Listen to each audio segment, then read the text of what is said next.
இங்க ஒரு பொண்ணு ஆன்டிக் ஷாப்ல ஒர்க் பண்ணிட்டு இருக்கா. பழைய பொருள் எல்லாம் தொடச்சு வைக்கிறப்ப கை தவறி ஜாடியை தள்ளி விட்டாரா. அது கீழே விழுகிறதுக்கு முன்னாடி ஒரு நிமிஷம் ரொட்டேட் ஆயிட்டு கீழே விழுகுது. ஆனா அது விழுந்த சத்தம் கேட்டு ஓனர் வந்து இந்த பொண்ணை கண்டு மினிக்கு திட்ட ஆரம்பிச்சாரு. ஒழுங்கா இதுக்கான பணத்தை நீ தான் கொடுக்கணும், இது ரொம்பவே காஸ்ட்லி அப்படிங்கிற மாதிரி பேசுறாரு. ஆனா இந்த பொண்ணு, நீங்களே எனக்கு 3 மாசம் சம்பளம் கொடுக்கல, அதை கொடுத்தீங்க அப்படின்னா இதுக்கான பணத்தை நான் கொடுத்துருவேன் அப்படின்னு சொல்றா.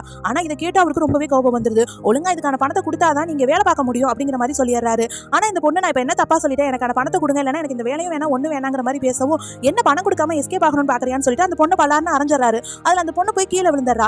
அப்ப அந்த உடஞ்ச ஜாடிக்குள்ள இருந்த ஒரு பிரேஸ்லெட் மின்னுது, அது மேல கைய வச்சிடறா. அது மேல கைய வச்சதுக்கு அப்புறம் அந்த பொண்ணுக்கு அந்த ஓனர் பேசுறது மட்டும் இல்ல, அங்க சுத்தி இருக்கிற பழைய பொருட்கள் எல்லாமே பேசுறது காதுல கேக்குது.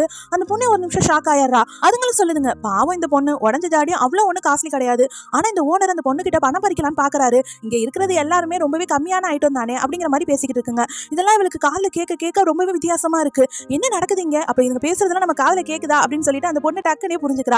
அப்பதான் ஒரு திட்டத்தை தீட்டுறா. என்னன்னா, ரொம்பவே காஸ்ட்லியான, அதாவது பழைய பொருட்களோட மதிப்பு வந்து வெளியில இருந்து பார்க்க யாருக்குமே தெரியாது, பட் அந்த பொருட்களுக்கு தன்னோட மதிப்பு தெரியும்ல. அதுங்க பேசுறத வச்சு ரொம்பவே கம்மியான விலைக்கு விலை உயர்ந்த பொருளை வாங்குவோம், அதை வித்தோம் அப்படின்னா நம்ம ரொம்பவே சீக்கிரம் கோடீஸ்வரி ஆகிடலாம் அப்படின்னு சொல்லி முடிவு பண்றா. அதுக்காக பழைய மார்க்கெட்டுக்கும் போறா. அங்க நிறைய பழைய பொருட்கள் வித்துக்கிட்டு இருக்கு. அப்ப அங்க ஒரு மூடியை பாக்குறா. அந்த மூடி சொல்லுது, நான் 3 மில்லியன் ஒர்த்து அப்படின்னு சொல்லிட்டு இருக்கு. சரி அப்படின்னு சொல்லிட்டு கடைக்காரன் பேச போனா அவன் ரொம்பவே ஏமாத்து பேர் வழியா இருப்பான் போல. அவனை எப்படியாச்சும் மடக்கணும்னு சொல்லிட்டு இந்த பொண்ணு பக்கத்துல இருக்க ஒரு சீப்பை பாக்குறா. அதோட மதிப்பு 500 ரூபா தான் வரும். ஆனா அவன் 5000 ரூபாய் அப்படிங்கிற மாதிரி சொல்றான். அந்த பொண்ணு, இந்த சீப்பை நான் 5000 ரூபாய்க்கு எடுத்துக்கிறேன், அதுக்கு பதிலா ஃப்ரீயா எனக்கு இந்த மூடியை குடிப்பியா அப்படிங்கிற மாதிரி கேட்கறா. அவனும் சரி, இந்த சீப்புக்கு இவ்வளவு ரேட் வருதுன்னு சொல்லிட்டு சரின்னு சொல்லிடுறான். ஆக மொத்தத்துல 5000 ரூபாய் கொடுத்து அந்த சீப்பை வாங்கி அந்த மூடியையும் அந்த பொண்ணு ரொம்பவே ஃப்ரீயா வாங்கிட்டு வந்துடுறா. அதை ஒரு பெரிய ஆன்டிக் ஷாப்புக்கு கொண்டு போறா.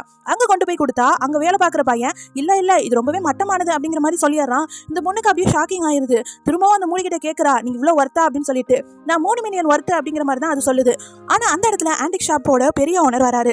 அவர் வந்து பார்த்துட்டு இது ரொம்பவே விலை மதிப்பற்றது அப்படிங்கிற மாதிரி சொல்றாரு. இதை கேட்டதுக்கு அப்புறம் தான் இந்த பொண்ணுக்கு சந்தோஷமே வருது. நீ இதை வச்சுக்கிறியா இல்ல என்கிட்ட விற்கிறியா அப்படிங்கிற மாதிரி கேட்கிறாரு.